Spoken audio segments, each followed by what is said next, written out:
guys, so thanks for tuning in to another edition of Dungeons & Distractions. Today we're going to sit down, we're going to look at a game called Chaos Reborn. This game came back a little while ago, but it's a pretty solid, well-rounded game if you're into turn-based online multiplayer.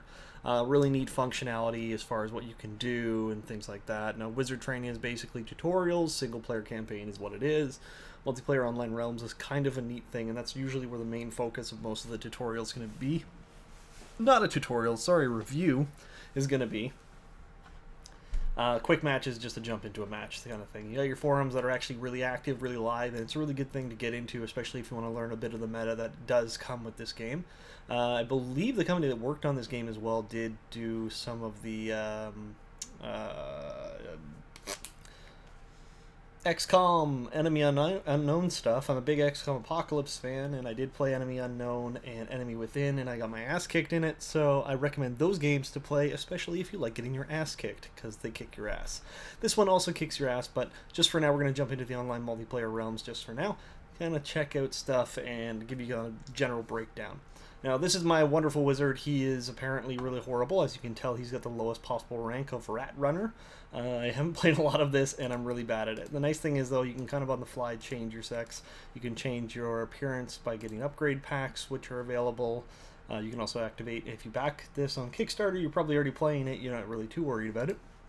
I don't have this unlocked because I haven't purchased it. It's only $15, which is nice, but it does allow you to customize your hero a little bit more, so that's kind of cool. You can do a little bit different stuff, as well as you notice these little runes that are on the character. They're basically the character's buffs, kind of thing like that. So your staff is equipable, your armor is equipable, and you can also add these rune slots, which give you a number of different abilities.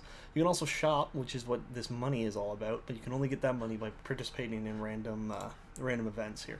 So what we're going to do is we're going to just jump in right away. Multiplayer battles is just that, a battle system that jumps into tournaments. You can fight online battles and tournaments, as it says. Quick match is just the same thing, only you're doing a single match. And then Realms of Chaos. Now this is where the game kind of gets interesting. You jump into the Realm of Chaos and you get this list.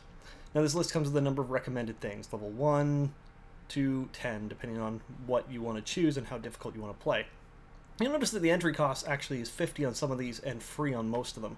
The 50 means that I've completed it. It means that I've actually finished the quest myself, and as a result of that, passed. So I have to then I have to pay more money in order to jump back in and play again. And Land of Turmoil again. It's free because I haven't done it, but I've done the Apprentice's Journey, kind of thing like that. So we're going to jump into this one here. I haven't actually played this one yet, obviously, because it says that.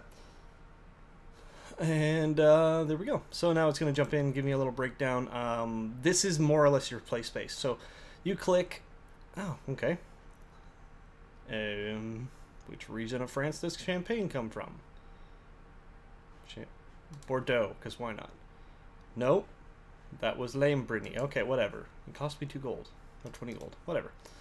So in the map, you actually have these things. So you can either go from... the whole goal is to take the castle away from the king, and you get some points for that. So this one here, it counts as like a teleporting kind of stone, so you can actually jump from location to location. This wonderful, wonderful area here are the red squares. This is actually other enemy wizards. And this is a city, and I believe that is... oh, it's just a citadel. There's also random army bases that you can kind of get, and those basically determine whether or not you're using law or using chaos, and you get that currency as you progress through the game. So I'm just going to jump in here just to show you the combat. This kind of part of the game isn't a huge, ridiculous kind of thing, but again, it's something that's a little interesting. Now, you notice I can request an ally. This is where the cooperative part of this game comes in. So cooperation with another player. It's a random person that actually has this active here. So ally or invade. So I can actually block invaders because I don't want people jumping into my game to fight me, because that can happen when you disable this. And then you can actually set yourself as a volunteer as an ally, or you can invite other people. So I generally set myself as ally because then I get credits, and those credits are used to recruit people to join my battles. So I'm going to jump into this fight, show you guys the stuff. You can actually just go ahead and jump in now.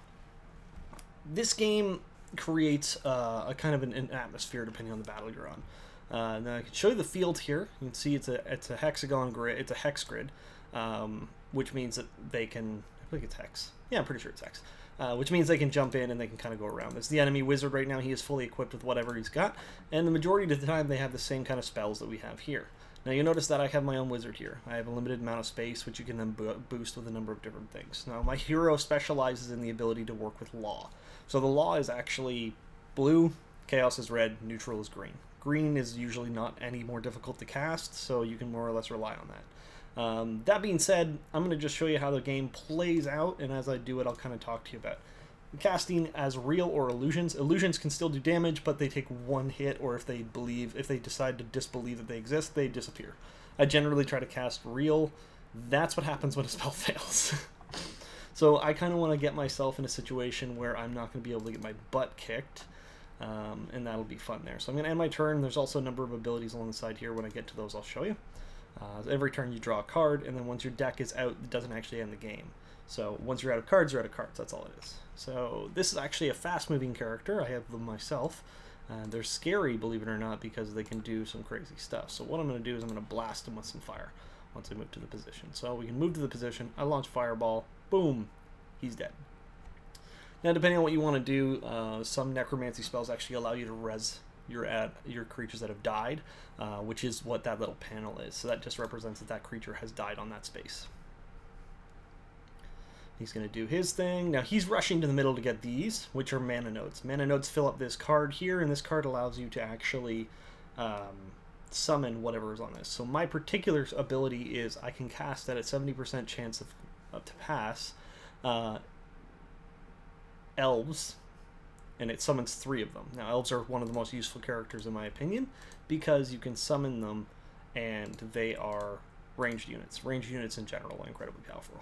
Now, he summoned an undead unit, and the reason I'm going to summon an undead unit back is because if he attacks me with this, none of my living characters can fight it. Only an undead character can fight an undead and kill it, unless it's a character like a paladin. Paladins have what it's called Undead Slayer, which allows them to kill it. You can see their magic power is a little higher as well, and the range is only 1, so they do have to close the gap, and sometimes it doesn't work in your favor, which is a standard kind of thing. Alright, so we're going to end my turn. And we got another vampire, which I don't really feel like casting. Again, because as the more chaos spells are cast, the easier chaos spells are to cast. And you can kind of tell that by up here right at the top. There's a chaos meter. So red is chaos, blue is not. And right now, chaos is at plus 8%. So we're going to jump down over here. I could start summoning chaos and be a little crazy with that. I prefer going the other way, but for now, we'll just do that. So I'll throw out a Hellhound, and I'll bump up his ability. Now, I'm using my real mana down here, which takes this away, to cast this real one with a more successful chance of casting a real one. The reason I'm casting this particular creature is because he's a ranged character. So he hits a thing from a ranged, it becomes petrified, and then he can run up and melee attack it. Now I'm just going to send my monster up that way. And my hero can just... Actually, I'm going to get rid of... I'm going to try disbelieving this guy here. Oh, I can't. Right, I already cast the spell. There we go. You can only cast 1 spell a turn. That was my bad. And then away. Now, I am not good at this game. I've never, ever been good at a game similar to these kinds of games. This is a very, very hard game to play. And even the level 1 missions get more difficult as you go. So I can summon a whole bunch of creatures. That doesn't mean I'm going to win. Now, I might win this one because it is a level 1. And I'm decent at the game, but not good. Just so we're clear. So I position my creatures a little bit differently there. They're going to do their thing. This is a really useful character too. Spiders actually can like CC your opponents, freeze them in place, and he just summoned a vampire. Okay. Okay. Alright. Well, let's see if we can't just do something with the vampire there. Boom. And he's petrified. That's perfect. Okay. I'm going to move this guy in there. I'm going to move this guy this way. And then I'm going to move my character up and cast vampire with a 70% chance of casting for real. And we got him. Nice. So this means that our chaos characters, that's what we're running this time. We're running chaos as opposed to running good. It does happen sometimes. It's a requirement sometimes, especially if you're getting pushed that direction, unless you have a card that swaps it, which does happen. You do get cards that are similar to that. Now, he's in a very actionable position right there. I can attack him with pretty much... Okay, oh, never mind. That was a good move. Well, let's see if we can't bump this up. Now, this is cool, too. Sorry. I'm just used to just doing things. Here's the giant character. I could summon him, or I can drag things here, and this increases my mana that I get. And it gives me a card every time I do that, but if I just do this a couple times... There we go. And we'll get rid of dispel, because honestly, I'm never going to dispel anything. I can summon another undead, but that's not what I want to do. I'm going to cast this. With an 80% chance to hit them, I can bump this up to 66%, so it's more likely to pass. This is going to kill a whole bunch of things. This is going to make it so he's now open to get wailed on. And I'm going to wail on him. Now this guy can actually hit him from a distance. Didn't petrify him. There's a 38. Yeah, we'll go close range and see if I can. Oh, there we go. So I just killed him. I won. That's how this game goes. And then once you beat them, you get your XP totals, you get some gold, and that gets built into your thing. As you can see, I've got XP totals there. So I'll just leave this game. As I leave the game, it gives me a reward. So it gives me 100 reputation. So I get 75 law and 25 kudos. And like I said, you can use that to recruit different groups of people now. I don't think I can do anything after the Citadel. There's that. Let's go to Trade City. Oh, I can't. I have to fight this guy to do that. Okay. Well, that's more or less the basics of the game. They kind of give you an idea of where to go. Now, if you go into the equipment and things like that, there's a couple other things that I didn't go over that you can kind of do as you go. Different staffs have different abilities. When you're in here, you don't have access to all your staffs unless you purchase them while you're in here. Then after that, they go into your bag of holding. With that said, guys, this is pretty much just the basic of Chaos Reborn. It's a solid game. It's a lot of fun to play. There's an in-game guide. There's all kinds of other stuff like that. I'm going to actually go back to the main menu real quick. And I'm not going to worry about that. Jump back there. There we go. Log out.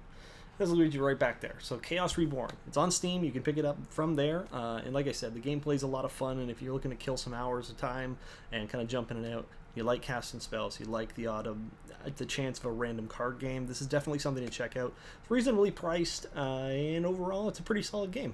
So thanks for watching, guys, and remember, every dungeon has its distraction.